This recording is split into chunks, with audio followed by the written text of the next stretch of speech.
نحمده ونصلي على رسوله الكريم أما بعد فأعوذ بالله من الشيطان الرجيم بسم الله الرحمن الرحیم۔ السلام علیکم ورحمۃ اللہ وبرکاتہ۔ جی کیا حال ہے آپ سب کے؟ میں امید کرتی ہوں اللہ رب العزت آپ سب کو ایمان اور صحت کی بہترین حالتوں میں رکھے ہوگا، آمین انشاءاللہ۔ الحمدللہ رب العالمین۔ آج ہم سورۃ البقرہ کے رکوع نمبر 5 کا آغاز کر رہے ہیں، اور میں اس کے ساتھ یہ وضاحت کروں کہ آیت نمبر 40 سے لے کر تقریباً 47 تک یہ جو 7 آیات ہیں، 7-8 آیات ہیں، یہ عہد کی تبدیلی، دور کی تبدیلی اور بنی اسرائیل کے ساتھ جو خطاب ہے اس کے لیے بہت زیادہ توجہ طلب ہے۔ آئیے ہم چلتے ہیں اس کے پہلے لفظی معنی کی طرف۔ آیت نمبر 40، بسم اللہ الرحمن الرحیم۔ یا بنی اسرائیل اذکروا، بنی اسرائیل سے خطاب ہے۔ یا بنی، اے بنی اسرائیل، اذکروا، یاد کرو، نعمت التی، میری نعمت کو، جو انعمت، عطا کی میں نے، علیکم، تمہیں، وأوفوا، اور تم پورا کرو، اور تم پورا کرو، بعہدی، میرے عہد کو، اوفو، اوفی بعہدیکم، میں پورا کروں گا تمہارے عہد کو، اوفی بعہدیکم۔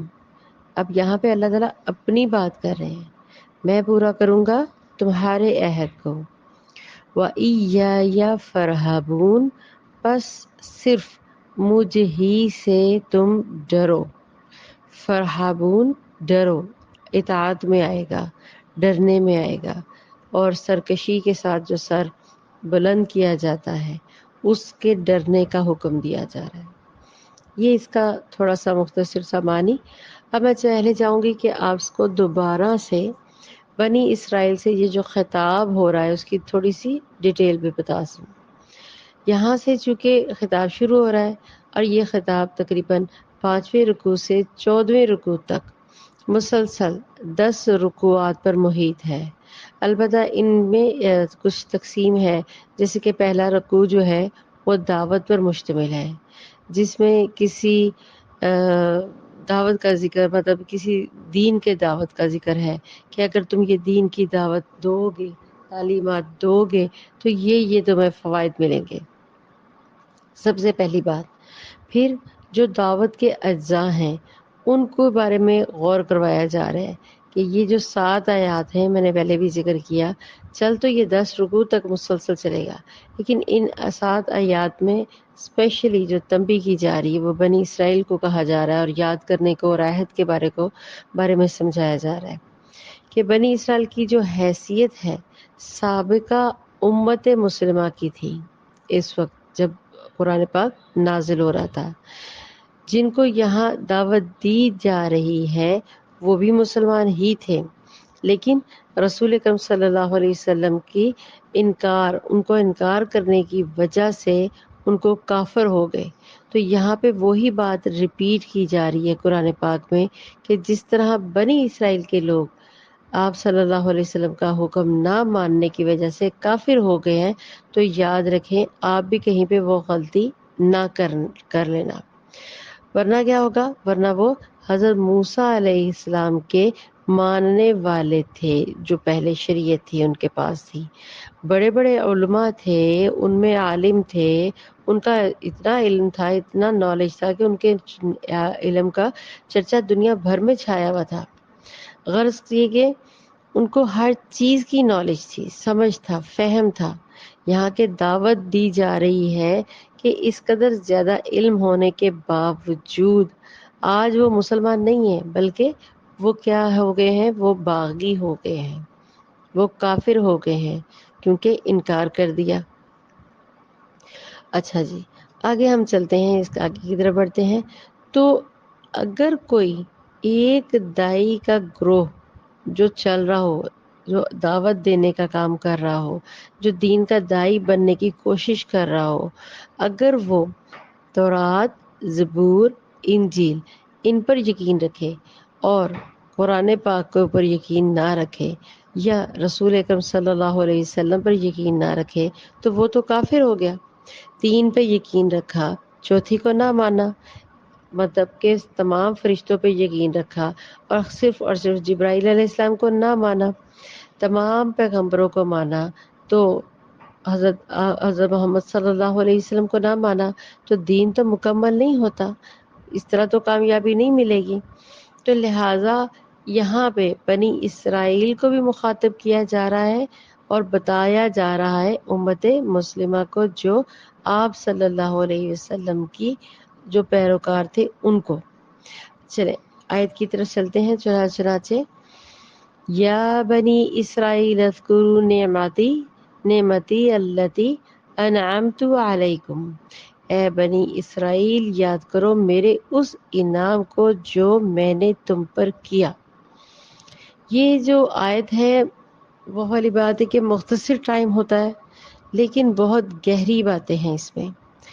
بنی اسرائیل کی ترکیب کو تھوڑا سا سمجھ لیتے ہیں کہ جو لفظ ہے نا اسرائیل، یہ ایک مرکب ہے۔ اسرا کے معنی ہوتے ہیں بندہ یا غلام، اسی سے اسیر بنا ہے جو کسی کا قیدی ہو۔ لفظ ایل اس کے آگے جو اسرائیل جو ہے آگے ای لفظ ہے نا، ایل جو ہے وہ عبرانی میں اللہ تعالیٰ کے لیے آتا ہے۔ عبرانی زبان بھی ایک زبان ہے، جیسے اردو، فارسی، انگلش ہے نا، اس طرح عبرانی بھی ہے۔ چنانچہ اسرائیل کا مکمل ان کو جوڑا جائے تو بنتا ہے لفظ عبداللہ، یعنی اللہ کا غلام، اللہ کا بندہ، اللہ کی اطاعت کرنے کے لیے اس کا لفظ بنا عبداللہ۔ لہذا اسرائیل لقب ہے۔ اب یہ لقب کس کا ہے؟ حضرت یعقوب علیہ السلام کا۔ اللہ نے حضرت یعقوب علیہ السلام کو اس بنی اسرائیل کا لقب دیا۔ یعقوب علیہ السلام کے 12 بیٹے تھے، ان میں جو نسل چلی وہ بنی اسرائیل کہلاتی ہے۔ انہی میں سے حضرت موسیٰ علیہ السلام تھے۔ ان کی جب بعثت ہوئی تو انہیں تورات ملی، سبحان اللہ۔ پھر ایک بہت بڑی امت بنے جو یہ تھے حضرت موسیٰ علیہ السلام۔ قرآن مجید کے نزول کے وقت تک ان پر عروج اور زوال 4 مرتبہ آ چکے، 2 مرتبہ عروج اور 2 مرتبہ زوال۔ 2 مرتبہ ان پر اللہ تعالیٰ کی رحمت کی بارشیں ہوئیں، انہیں عروج ملا، نصیب ہوا۔ 2 مرتبہ پھر دنیا پرستی کی وجہ سے، شہوت پرستی کی وجہ سے، اللہ کے حق و احکامات کو پس پشت ڈالنے کی وجہ سے انہیں سزائیں بھی ملیں، ان پر اللہ تعالیٰ کا عذاب بھی نازل ہوا۔ لہذا یہاں پر محمد صلی اللہ علیہ وسلم کی بعثت سے پہلے ہی ان کا جو سیکنڈ ٹیمپل کے نام سے کیا کہتے ہیں اس کو، ان کا جو سیکنڈ ٹیمپل کے نام سے معبود ثانی جس کو کہا جاتا ہے اس کو گرایا جا چکا تھا۔ حضرت سلیمان علیہ السلام نے جو ہیکل سلیمانی بنایا تھا جس کو یہ فرسٹ ٹیمپل کہتے ہیں، اسے بخت نصیر ایک آدمی تھا، اس نے حضرت مسیح سے بھی 1400 سال پہلے گرا دیا تھا۔ اسے انہوں نے دوبارہ تعمیر کیا تھا جو معبود ثانی کہلاتا ہے، میں نے پہلے بھی سکھایا ہے، سیکنڈ ٹیمپل۔ لیکن 70ویں عیسوی میں محمد عربی صلی اللہ علیہ وسلم کی ولادت سے 500 سال پہلے رومیوں نے حملہ کر کے یروشلم کو تباہ و برباد کر دیا۔ یہودیوں کا قتل عام ہوا، جو پھر سیکنڈ ٹیمپل انہوں نے تعمیر کیا تھا اسے بھی مسمار کر دیا، جو اب تک گرا پڑا ہوا ہے۔ صرف ایک دیوار جسے ہم جانتے ہیں ویلنگ ویل دیوار گریہ جسے کہا جاتا ہے اردو میں، وہ باقی ہے، جس پہ جا کر اس کے پاس جا کے وہ دیوار آپ نے اکثر ٹی وی پہ دیکھی ہوگی، یہودی ماتم اور گریہ زاری وغیرہ کرتے ہیں، اور وہ اب تک اسے کافی دفعہ بنانے پر تلے ہوئے ہیں اور بناتے بھی چلتے ہیں، مہم بھی کرتے ہیں، پورا پروگرام بھی بناتے ہیں، لیکن بس اللہ کی طرف سے جب اللہ کا حکم ہوگا تب تک وہ نہیں بنا سکیں گے۔ چنانچہ ان کا جو بعد میں جو تھرڈ ٹیمپل کے نقشے ہیں نا، وہ آپ کو کیا بتاؤں کہ وہ بن چکے ہیں، اس کی ابتدا کا خاکہ بھی تیار ہو چکا ہے، اور کہا جاتا ہے اندر ہی اندر تقریباً آلموسٹ سارے ان کے پلانس بن چکے ہیں۔ بہرحال جس وقت قرآن نازل ہو رہا تھا اس وقت یہ بہت ہی پستی میں تھے یہود، ان میں تو اللہ تعالیٰ نے اس وقت چونکہ وہ پستی میں تھے، اس وقت ان سے کہا گیا کہ اے بنی اسرائیل ذرا یاد کرو میرے اس انعام کو جو میں نے تم پر کیا، اور اس انعام کو کیا کیا یاد رکھے کہ وہ کیا انعام تھے۔ میں نے تم کو کتاب دی، نبوت سے سرفرازہ، اپنی شریعت تمہیں عطا کی، تمہارے اندر داؤد سلیمان علیہ السلام جیسے بادشاہ اٹھائے جو بادشاہ بھی تھے اور پھر وہ نبی بھی تھے۔ وَأَوْفُوا بِعَہْدِی أُوفِ بِعَہْدِیکُم، اور تم میرے وعدے کو پورا کرو تاکہ میں تمہارے وعدے کو پورا کروں۔ بنی اسرائیل سے نبی الزما آخر الزما حضرت محمد صلی اللہ علیہ وسلم پر ایمان لانے کا عہد لیا گیا تھا۔ تورات کی کتاب سے یہاں پہ باقاعدہ جو ان کی جو تورات کی بک ہے، کبھی آپ کا وزٹ ہو، ان کے جو چیپٹرز ہیں تورات کے اندر نا چیپٹرز ہیں، باب نمبر 18 اور 19 میں واضح الفاظ میں آیا ہے کہ میں اللہ تعالیٰ نے حضرت موسیٰ علیہ السلام سے خطاب کر کے یہ الفاظ بیان کیے، میں ان کے لیے انہی کے بھائیوں میں سے تیری مانند ایک نبی برپا کروں گا اور اپنا کلام اس کے منہ میں ڈالوں گا، اور جو کچھ میں اسے حکم دوں گا وہ ان سے کہے گا، اور جو کوئی میری ان باتوں کو جن کو وہ میرا نام لے کر کہے گا نہ سنے تو میں ان کا حساب اس سے لوں گا۔ یہ تورات کے اندر یہ چیپٹر باقاعدہ بیان کیے گئے ہیں 18 اور 19 دونوں میں، لیکن آپ سب جانتے ہیں بنی اسرائیل نے کیا کیا۔ مزید ہم انشاءاللہ قرآن کی روشنی میں اس کو پڑھیں گے، سمجھیں گے۔ گویا حضرت موسیٰ علیہ السلام کی امت کو بتایا جا رہا تھا کہ نبی آخر الزماں حضرت محمد صلی اللہ علیہ وسلم آئیں گے اور تمہیں ان کی نبوت کو تسلیم کرنا ہے۔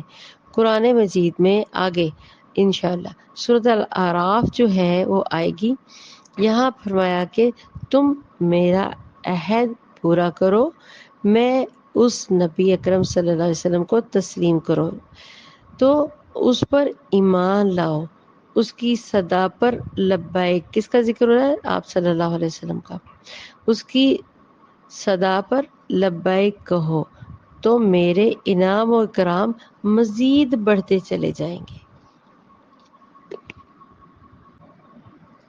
وَإِيَّایَ فَارْہَبُونِ، اور صرف مجھ ہی سے ڈرو۔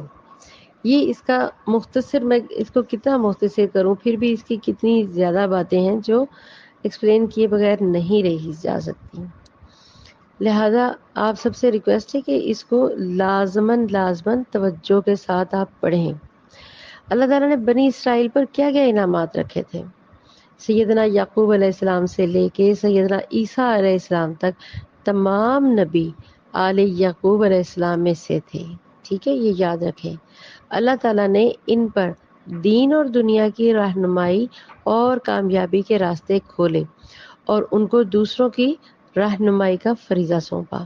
اللہ تعالیٰ نے انہیں اپنی شریعت عطا فرمائی، جیسا کہ رب العزت نے سورۃ المائدہ میں آیت نمبر 20 میں آپ پڑھیں قرآن میں کہ جب موسیٰ نے اپنی قوم سے کہا اے میری قوم اپنے اوپر اللہ تعالیٰ کی نعمت کو یاد کرو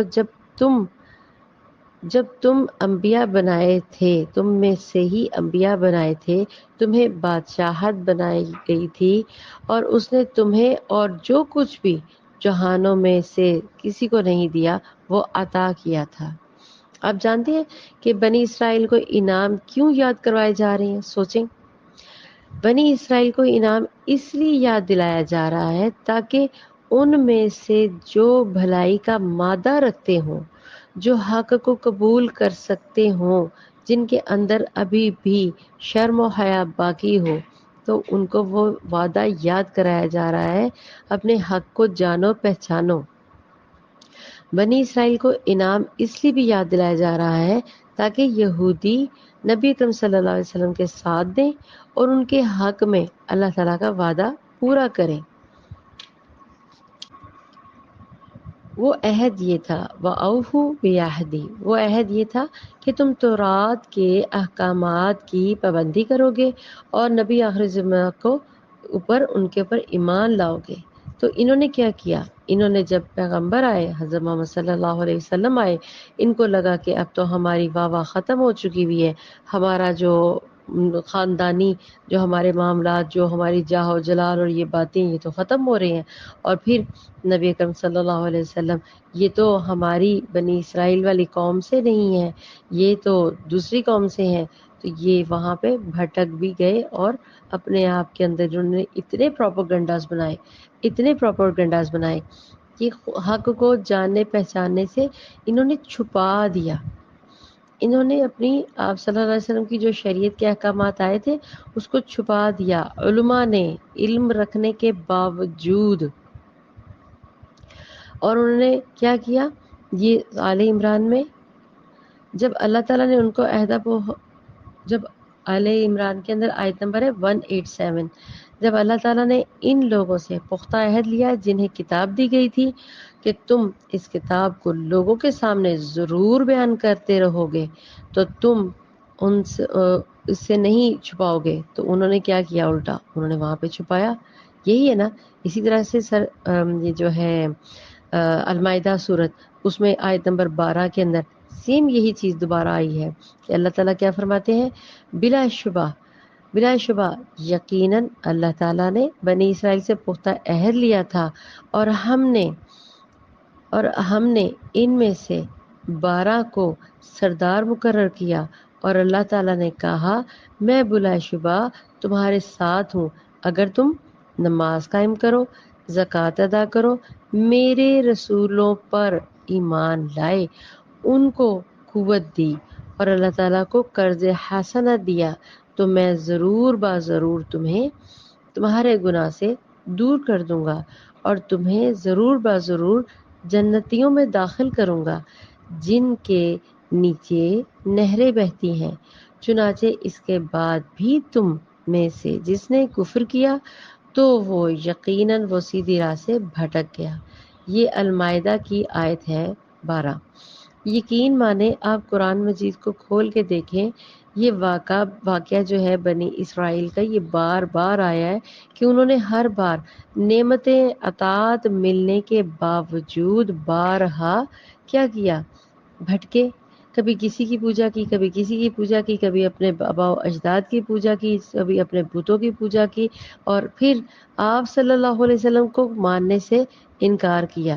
لیکن بار بار اس لیے کہا جا رہا ہے کہ تم نے اپنا عہد پورا نہیں کیا، کیونکہ ہم نے آگے سے آپ صلی اللہ علیہ وسلم کو جو خلافت دی اس کا تم نے سرے سے ہی انکار کر دیا، کیونکہ وہ ایک اللہ اور ایک رسول اور تمام انبیاء کے اوپر ایمان لانے کا کہتے تھے۔ تو یہ تو ہمارے خلاف تھا، ہمیں وہ سود سے منع کر رہے تھے، ہمیں اتنی چیزوں سے آپ صلی اللہ علیہ وسلم نے پرہیز سے بتایا، تو یہ وہ چیزیں ان کو ہضم نہیں ہو رہی تھی۔ غیر اللہ کے نام کے اوپر جو وہ خیرات بانٹتے تھے، قربانیاں کرتے تھے، ان کے اپنے اس کو کہتے ہیں نا خلافت جو تھی وہ عجیب و غریب ان کی بادشاہت نما تھی کہ میرا بیٹا میرا بیٹا میرا بیٹا میرا بیٹا، اپنے بیٹوں پہ اکڑنا۔ مقصد ہے کہ یہاں پہ جتنی تباہیاں بنی اسرائیل، سارے کے جو سارے، آپ جانتے ہیں سارے انبیاء، تمام کے تمام انبیاء اکرام اور 3 کتابیں تورات، زبور، انجیل، یہ تینوں کتابیں بنی اسرائیل پر ہی آئیں، اور تمام انبیاء زیادہ تر صرف اور صرف بنی اسرائیل پر ہی آئے، اسی قوم میں سے آئے۔ تو اتنا زیادہ فضیلتیں، اتنی زیادہ انعامات، لیکن انہوں نے کیا کیا؟